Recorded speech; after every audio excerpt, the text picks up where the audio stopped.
Hi guys, welcome to the first chapter in this course. It is suitable for those of you who are beginners in Excel. These lessons will teach you about Excel's structure, how to work with cells, rows, and columns, perform data entry, format Excel sheets, work with Excel functions and formulas, and how to work with cut, copy, paste, and paste special commands. For those of you who already know these basic concepts, feel free to jump ahead and start from the next chapter of the course. So, if you are new to Excel, this is the perfect place to start. The secret of getting ahead is getting started. In our first lesson, I'll introduce you to the structure of Excel sheets. We will learn more about each of the elements that you see on the screen. The top part of the Excel screen is called the ribbon. It is the strip of buttons and icons located above the work area. The ribbon has a number of tabs, such as Home, Insert, Page Layout, etc. Each tab contains relevant commands depending on the type of action that you would like to carry out. Below the ribbon, we have the Workspace area. As you can see, Excel sheets are composed of multiple cells and contain many rows and columns. The letters from A to Z are used in order to make the various columns. The first one is A, while the second one is B, and so on. An Excel sheet contains 16,384 columns. That's a lot, right? We have a very similar thing with rows. Every row is identified by a number.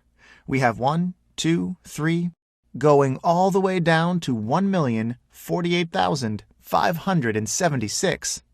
To sum up, 16,384 columns and 1,048,576 rows. I'm sure you understand how powerful the program is by this point. And this is just one sheet. We can add as many sheets as we like by using the Insert Worksheet button. We can work contemporaneously on multiple sheets too. I'll show you how it's done a little later. So, in order to add a new sheet, we can use the Insert Sheet button. What if we want to delete a sheet?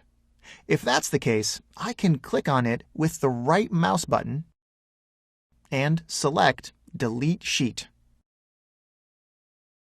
It is very easy to trace cells in Excel, thanks to the way sheets are organized.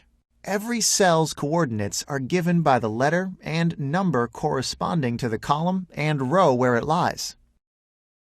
So for example, the first letter in the worksheet is A1, given that it lies at the intersection of column A and row number 1. The only part of Excel's layouts that we haven't yet discussed are these two bars right here. This is the name box, and this here is the formula bar. The name box shows the name of the active cell where we are at. For example, I can select a different cell, and its coordinates will be displayed in the name box. See what I mean? The formula bar allows us to edit or enter information, numbers, text, formulas, within a given cell.